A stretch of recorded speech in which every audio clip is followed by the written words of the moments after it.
QSBS Section 1202. How to exclude $10 million in capital gains. A quick note before we continue. Ads may play during this video. Your support keeps this content free. Now let's jump in. If you are sitting on equity in a startup or private C corporation that could one day be worth millions, the tax strategy I'm about to share could save you over $2 million in federal taxes when you eventually exit. This is not generic tax advice pulled from a blog.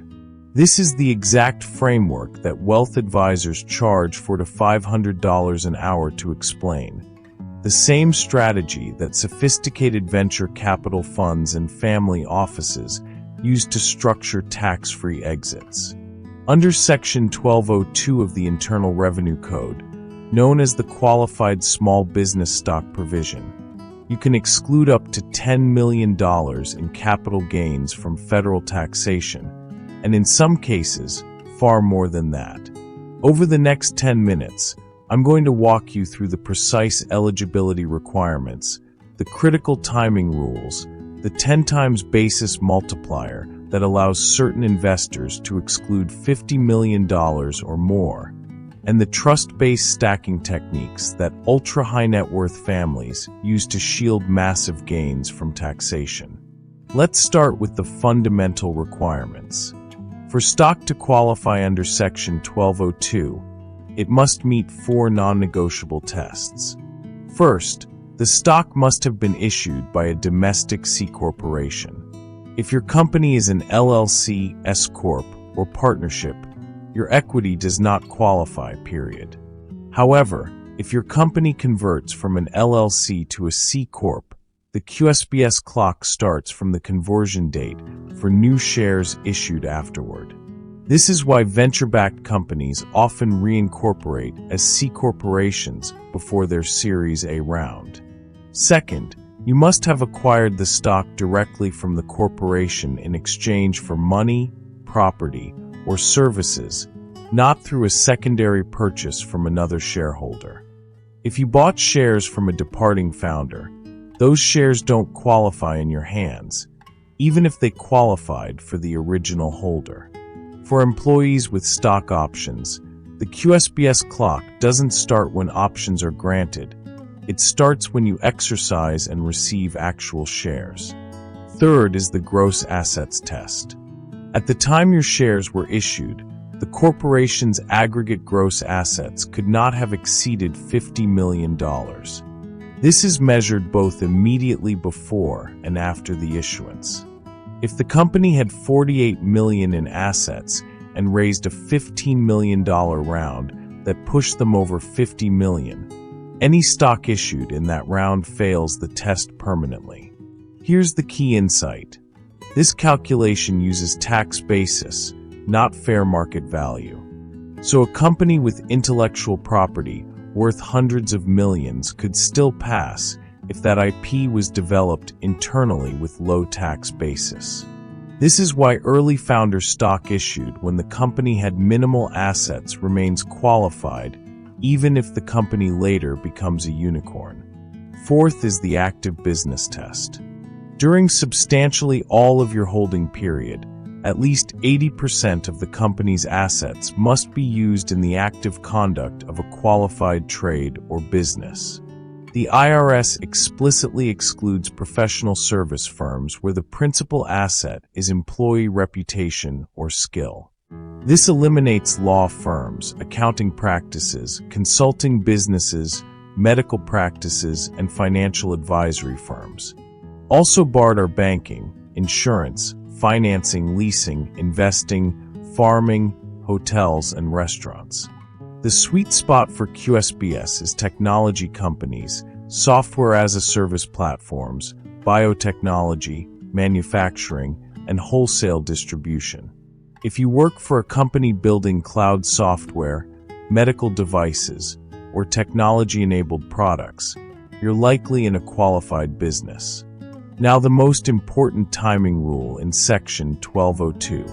You must hold your stock for at least 5 years from the original issuance date to qualify for the maximum exclusion. This is not 5 years from when the company became valuable or when your options vested, but 5 full years from the date on your stock certificate. For founders who received shares at incorporation, the clock started immediately. For employees with stock options, the 5-year period begins only when you exercise those options and receive actual shares. The 5-year requirement is an absolute cliff with no exceptions. If you sell at 4 years and 364 days, you get 0 Section 1202 benefit. Here's where Section 1202 becomes extraordinarily powerful. The exclusion allows you to exclude the greater of $10 million, or 10 times your adjusted cost basis in the stock. For most founders who contributed minimal cash at incorporation, the $10 million cap applies. But for investors who deploy significant capital, the 10 times multiplier creates massive tax savings. Example: you invest $5 million into a Series A of a qualified C Corp. 5 years later, your stake is worth $60 million. Your gain is $55 million. Under the 10 times basis rule, your exclusion cap is 10 times $5 million, which equals $50 million. You exclude $50 million of your $55 million gain, leaving only $5 million subject to capital gains tax. This is why institutional investors obsess over basis documentation. Every dollar of basis translates to $10 of tax-free gain. If you contributed property instead of cash, the fair market value of that property at contribution becomes your basis. Get a contemporaneous appraisal because years later, when claiming a $50 million exclusion based on property contribution, the IRS will demand proof of value. For gains exceeding $10 million, the sophisticated strategy is stacking. Section 1202's cap applies per taxpayer, not per investment. You can multiply exclusions by dividing ownership among multiple taxpayers before the sale. Under Section 1202H, when you gift QSBS, the recipient inherits your original issuance date and holding period. Example: you're a founder with a $40 million gain. If you hold all stock individually, you exclude $10 million and pay tax on $30 million, resulting in roughly $6 million in federal taxes. But if you create 3 trusts and gift 1 quarter to each while keeping 1 quarter, you now have 4 taxpayers. Each excludes $10 million for a total $40 million exclusion. Your tax bill drops to 0. Critical timing. These gifts must occur well before acquisition discussions. If you wait until after a letter of intent and rush to create trusts, the IRS applies step transaction doctrine and treats it as if you sold first then gifted cash, eliminating the benefit. Execute trust planning 12 to 18 months before any anticipated liquidity event. One of the most dangerous aspects of QSBS is how easily it's destroyed by stock redemptions.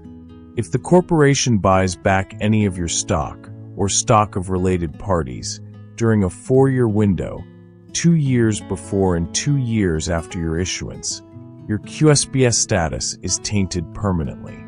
There's a safe harbor for de minimis redemptions under 2% of outstanding stock or $10,000, but above that you're at risk. What if you need liquidity before 5 years?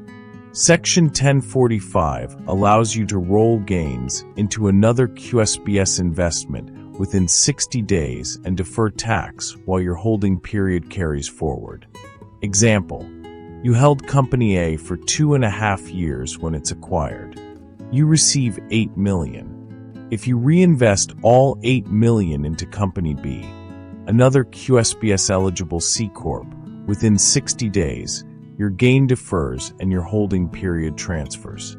After 2.5 more years in Company B, you hit 5 years total and can sell with full exclusion. The 60-day window is strict. Miss it by one day and the deferral is lost. This is powerful for angel investors rotating capital across multiple startups while maintaining continuous QSBS treatment. While Section 1202 provides federal exclusion, state treatment varies dramatically. California does not recognize the QSBS exclusion at all. A California resident with a $10 million QSBS gain pays zero federal tax, but still owes over $1 million in California state tax at 13+%. States like Florida, Texas, Nevada, and Washington have no income tax, so the federal exclusion means complete tax elimination. Before ending this video, let's summarize the vital and critical information. First, verify your stock was issued by a domestic C corporation with gross assets under $50 million at issuance, because failing these tests permanently disqualifies your shares. Second, confirm your company operates a qualified active business and isn't in a disqualified service industry like law, consulting, banking, or hospitality.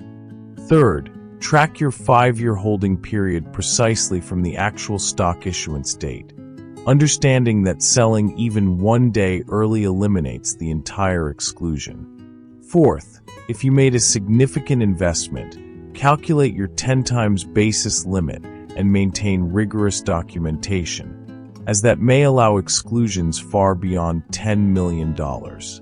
And fifth, if anticipating gains over $10 million, implement trust-based stacking at least 12 to 18 months before any sale to multiply the number of taxpayers claiming exclusions. If you found this institutional-grade analysis valuable, subscribe for more in-depth tax and wealth strategies. Like this video if it gave you actionable clarity on structuring QSBS holdings for maximum tax efficiency. And comment below with your specific questions about Section 1045 rollovers, state tax planning, or trust stacking. This content is for educational purposes only and does not constitute financial, tax, or investment advice. Consult with a qualified professional before making any financial decisions.